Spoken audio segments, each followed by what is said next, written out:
I'd like to acknowledge Australia's First Nation people as the traditional custodians of the land, and for this episode in particular, the Menang people of the Noongar country.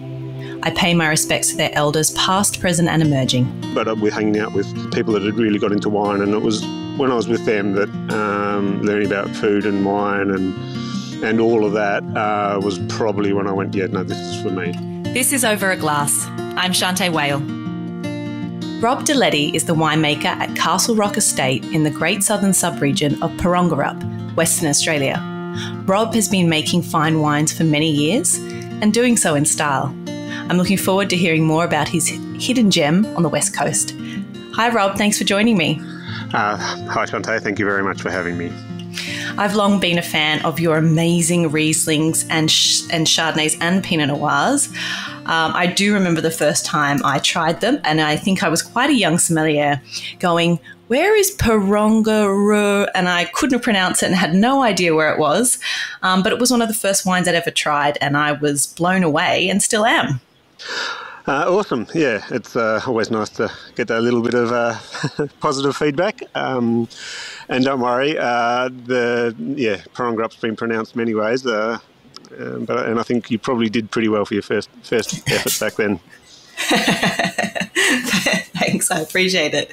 Can you tell me a little bit now, how was Castle Rock Estates established? And I know that your parents had a little bit to do with it. Can you tell me a little bit about kind of how that came to be? Absolutely. So both my parents grew up in agriculture. My mum was on a wheat and sheep farm. My dad was on a market garden in what is now Perth suburbia. They went and met. We were in the health profession and met.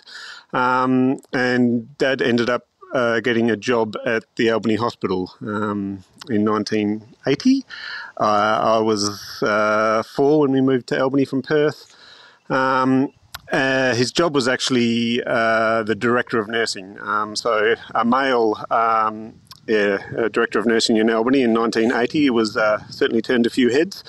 My mum actually got a few people say to her, "Oh, congratulations on the new position." She goes, "It's actually not me; it's my husband." A male don in Albany in the 80s was, I think definitely a first.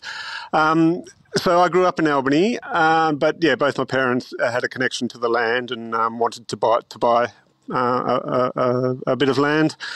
I remember, as a 4-year-old driving all around the Great Southern, essentially Mount Barker, Denmark. While my parents looked at land, and but Dad, with his background, was always checking soil for pH and water for salinity. And came across the property where Castle Rock Estate is now. Didn't let Mum see the property because he knew she would fall in love with it instantly until he'd got his results back. And once we realised or established that he could get fresh water and let Mum have a look. And it is a very beautiful property, very picturesque. And so that was purchased at the end of 1980. And the first vines were planted in 1983. So, so I was 6 at the time. So I think I've been involved since then. Probably my involvement and actual what I've been able to do has probably increased a little bit since then. But definitely been involved with these vines most of my life. Wow. I mean, 3 years from the time that they kind of went in, bought the property, not had a lot of experience with vines. Why did they decide to just give it a go? And when their backgrounds were so different in healthcare?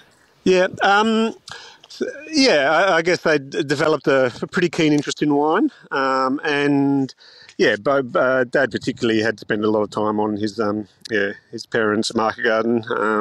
He actually ended up leaving. He left school when he was about 14 to work on the market garden, and when they realised it wasn't big enough to support his parents' family and his, he went back and did nursing. So definitely had I think strong connection with growing stuff, growing plants and growing plants. And he also did do a lot of research. He relied heavily on what was in the ag department. They had a lot of information at the old research station in the Swan Valley, and he lent on that pretty hard. There's some good, I think, hard work by my parents, but also a bit of luck as well. So in 1983, they planted Riesling and Cabernet because they were considered the king varieties, and also a bit of luck that Riesling turned out to be well suited. Cabernet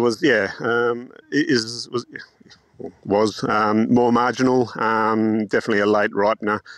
Here on the Porongurups, we nearly always get late rain, and it's pretty hard to get rid of that dilution. Mm. Now, do you remember a specific moment where you really realised that wine was the path? Was it the fact that you were 6 years old and going, what are we doing outside all the time? I mean, when did you know it was for you? That would be lovely if it was when I was 6, but no, it was actually, I went through high school sort of a bit unsure what to do. I definitely had, quite keen on sort of geography and geology and that sort of things. So definitely the connection to the land was there. Finished year 12 and applied for a few courses at university, including Charles Sturt University. And then, when I got accepted to everything, I had to make a choice. Went, no, okay, I'll give winemaking a go. And it was probably when I was at uni and hanging out with, so most of the fellow students at Charles Sturt when I started were mature age students who had got into wine and then gone back to study winemaking. And back then we could study on campus. So my first 2 years were living in Wagga, but we're hanging out with some people that had really got into wine, and it was when I was with them that learning about food and wine and all of that was probably when I went, this is for me.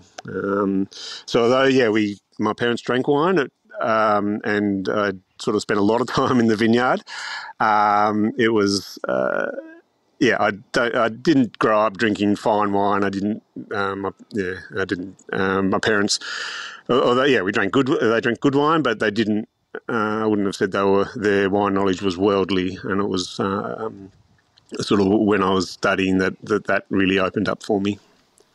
You found your people essentially, didn't you? Yeah, I think so. Yes. So is that why you went to study in the Clare Valley? Was it the fact that you met somebody, or was it a Riesling kind of connection? Why the Clare as a place to study? Yeah, so when I was at uni, definitely went to Grosset to, because of the Riesling connection, and then also living. It was only 3 weeks, but they were just so opening, and again also learned a lot about food and wine, and further opened my international wine experience. And then, my first paid job was at Mount Adam in the Eden Valley, and that was, again, also trying to get somewhere relatively cool climate and doing, I guess, similar wines to what I'd grown up with. Fascinating, because I always think, they, especially those first kind of, like you said, paid jobs where it is serious, it's, you're expected to know something because you've studied. It's always interesting to see where people kind of go. And sometimes I think it is just, I met a guy and he said, come down, or it could be, no, I really was focused on what I wanted to do. But you also studied or did a vintage or two in Alsace. That's interesting, I find, again, because we talk about Riesling, but very different styles. Why Alsace and why not Germany? I think I just was keen to. It was my first trip overseas. So I was, in terms of other wine regions that I visited on the trip, I was keen to visit other French wine regions, and I think I just found it a little bit easier to get in there at the time. Get over there, and yes, I definitely realised stylistically very different, and it was really amazing to see how differently they treated juices and grapes, and all added to the learning experience. I've heard so much about Alsace, and it's on my bucket list to go to. Everyone talks about the incredible history of the area and the cultures that have come in there. What was eating and drinking like in Alsace? Too long ago. Yeah, it was. Well, unfortunately, I'm not a romantic, and it was good, but it wasn't. Yeah. You're probably working too hard to be thinking about what was on your plate. Yeah, stressing about what else was going on, but definitely very interesting to see. Yeah, like you say, that different cultural influences over the many years, and definitely some French, definitely some German, and talking to the people about a little bit about that history, I did find really fascinating. Yeah. Amazing. Now, you eventually felt the pull back to home, and in 2001, you got to design the winery. What was the experience like of kind of starting something from scratch? Like everything you do, particularly, I guess, a bit earlier in my life, very. You don't really notice. Or get to appreciate what you're doing until after. And so at the time it was, pretty anxiety provoking. And after we'd built it, it was like, so many things I should have done differently. But definitely looking back at it now, and you go, wow, pretty rare opportunity. To appreciate what we were able to create, and know that it's actually not many people get to do it, and particularly at the age I was at. Yeah, I mean, I think that like anything, once you've spent some time in it, you go, why did I put that over there? And that bloody tap makes no sense. I mean, you're always going to kind of feel that way, but it's hindsight, and at the end of the day, you got to start somewhere. And until you're working in it, you don't really know. So, but pretty amazing to be involved from those early stages. Yeah. I'd have a probably one of the reasons why I don't. Oh, here we go. Just off on a little tangent. I don't think I have a particularly great palate, but I know I have a very good memory and remember wines. I also remember, doing things early on, and knowing that we were doing things on a budget, and a lot of the stuff we did now, you definitely couldn't get away with in terms of our H&S, and but also, we built it and did a lot of the stuff ourselves. And that time I remember so clearly, but also it's gone quickly. And in 20 years, you go, well, actually, if you can afford to get good stuff, and because, things need to last, very happy with some of the decisions I made, and things that are still going strong, and but also going, well, actually, there was no point skimping there, because, it needs to be able to last. Tell me a little bit about the Great Southern as an entire region, and what makes Porongurup so special as well. For sure. I remember someone asking me that when I first came back to Castle Rock, and I just had no idea. I was like, I don't know, it just grows grapes. But definitely been here for 20 years. You get to learn what happens that does make it unique. But with the Great Southern Wine Region, it started. The first vines were planted at Forest Hill in 66, I think. So actually, a couple of years before Margaret River.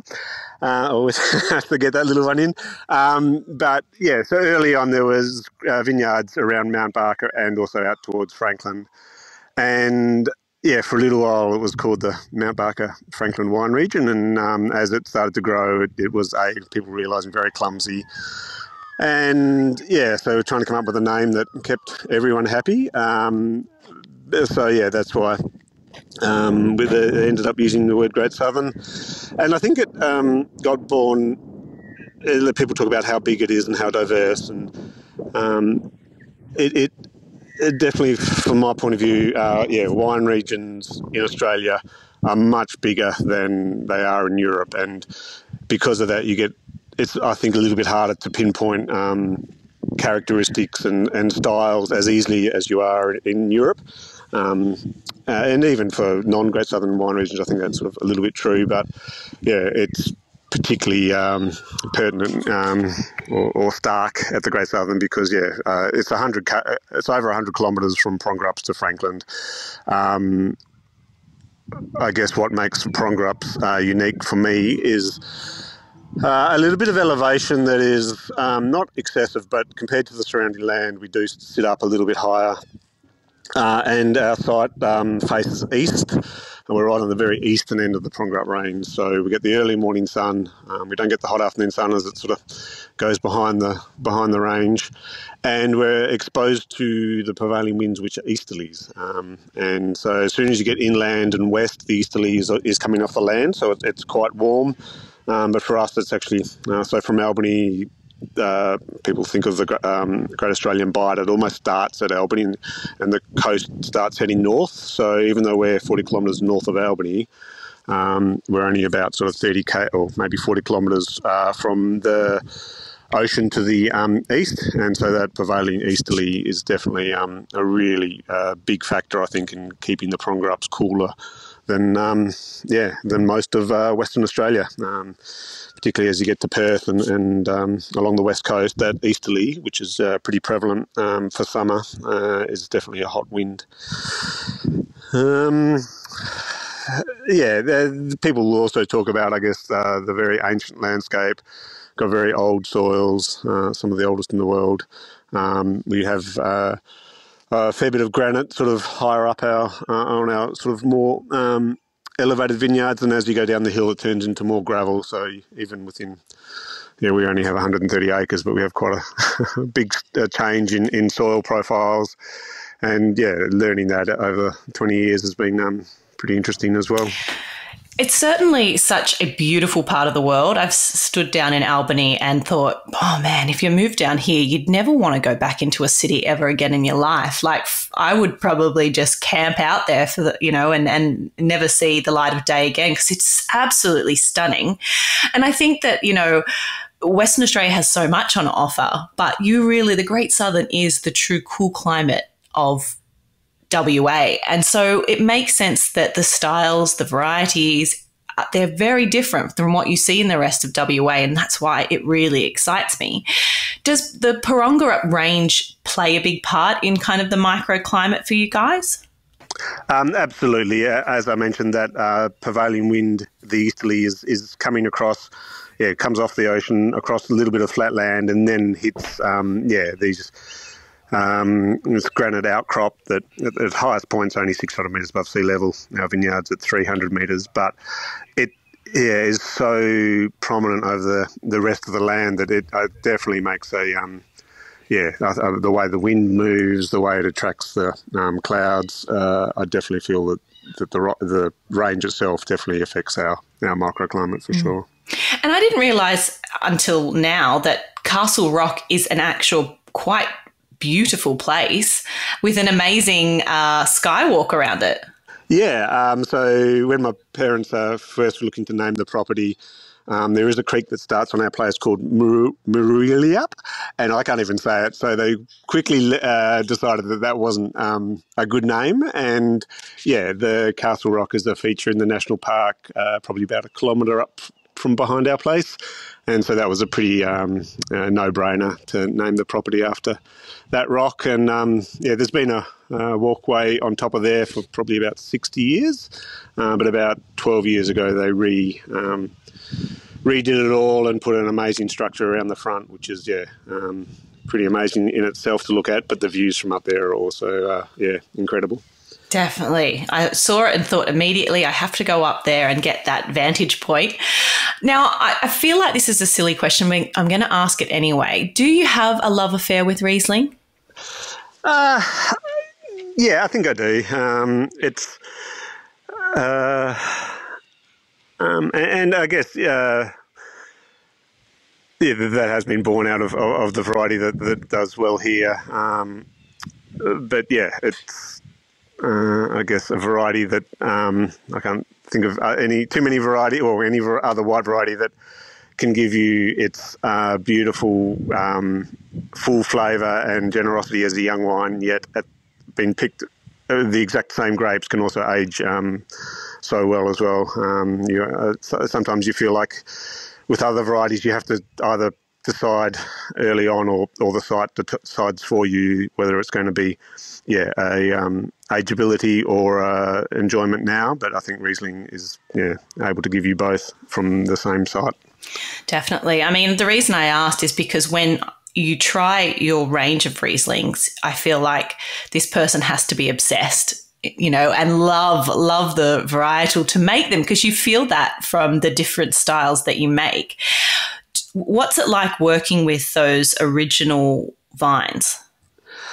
Overall very good. I'm looking at them now, and so the original Riesling's over 40 years old, and they're. I've got some plans in place to give them a little bit of a lift. In the last couple of years, I've definitely seen a decline in vigour, and so they're definitely looking at some options to rejuvenate them. But working with, I guess, that fruit for over 20 years, you get to see its. I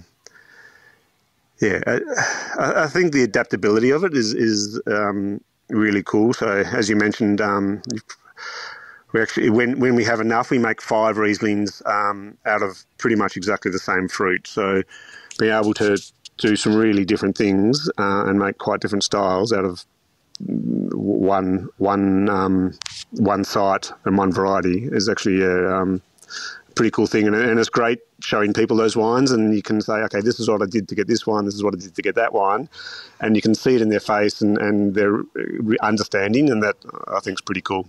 Yeah, it does have a transparency, I think, that it doesn't take somebody that's, a real seasoned taster to kind of, like you said, make sense of, okay, so you've left it to, left a little bit more sugar in here, or you put this into a barrel here, and like you said, I can really see and understand.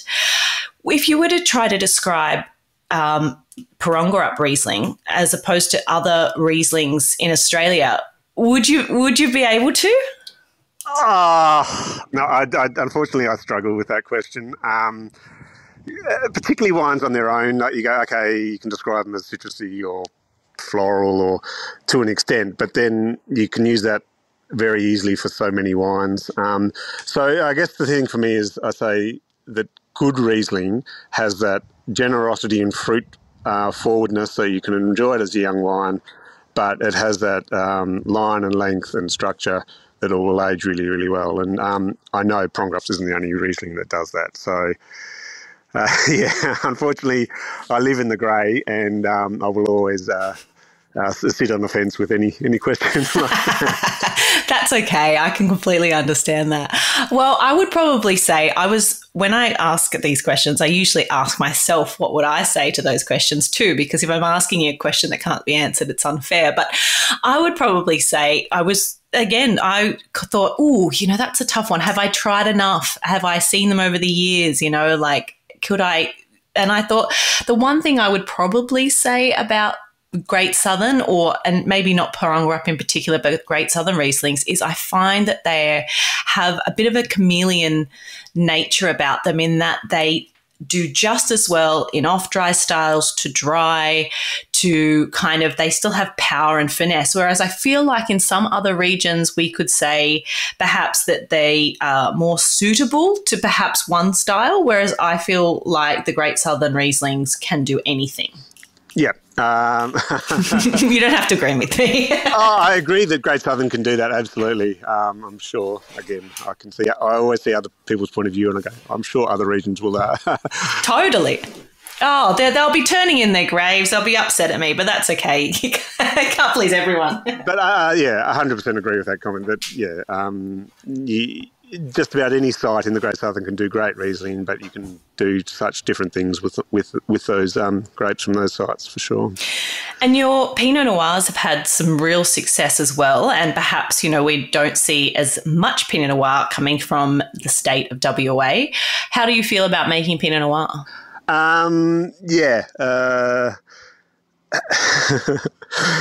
To answer your question directly, excited, happy, excited, and a little nervous because, it's a great variety. It's my variety that I go to. I'll drink with just about any meal. I can see that obviously popularity-wise it's rising and is going to have its moment in the sun in Australia.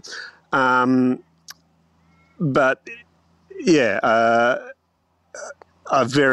you mentioned, like people think of Western Australia. I understand that the further you are away from somewhere, you make generalisations. And when you think of Western Australia, the first thing you think of is Margaret River. And I definitely don't think the Pinot Noir from there is amazing. And even some other regions, it's hard to do really well. But as I explained earlier about our site and our uniqueness of the site and that easterly aspect, really excited about our Pinot Noir, really happy with what we've been able to, I guess, develop and over the last 20 years. I guess in terms of why my parents planted Pinot, it was so the first vineyard was planted in, as I mentioned, 83. The sort of wines looked really, particularly Riesling, looked really good really early on. They could see the quality there, and Mum and Dad say, okay, well, what's our next step? So I guess we'll extend the vineyard. Might put in a bit more Riesling because it's doing so well. We need another white. I guess the Chardonnay was a bit of a easy. That was a bit of a no-brainer as the next white to plant. And then the next red was, okay, is it going to be Pinot Noir or Shiraz? And my mum preferred drinking Pinot over Shiraz, so that's why it got planted. So again, a little bit of luck, but over the years, it's just that was the one. Obviously, people talk about Pinot being difficult, and definitely took. I think it was at least 10 years before we made a Pinot that went, oh, actually, this could be quite good. And that was before my time. And, it's just slowly evolved. And, very conscious that when I take these wines interstate, I do still get a lot of, WA can't make Pinot. And if I can get people to taste these wines blind or not knowing where they're from, invariably they always get really, really good feedback. So I'm really, comfortable and confident in what we're doing. It's just I do get a little bit self-conscious showing them sometimes. No, I will happily pick up that sword fight for you and tell people they don't know what the heck they're talking about. I mean, Shiraz being a variety that we can see does very well in warm Mediterranean and cool climates. We're getting a lot more chat these days about kind of Syrah or Shiraz from the Great Southern, and there's some really exciting wines as well. So I can't think of a more exciting time for the region.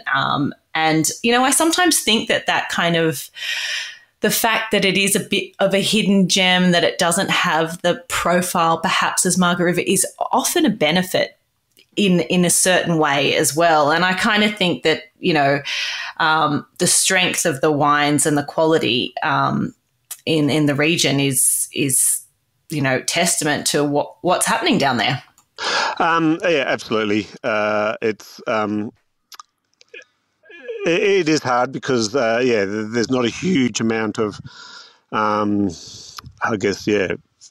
facilities, intellectual winemakers.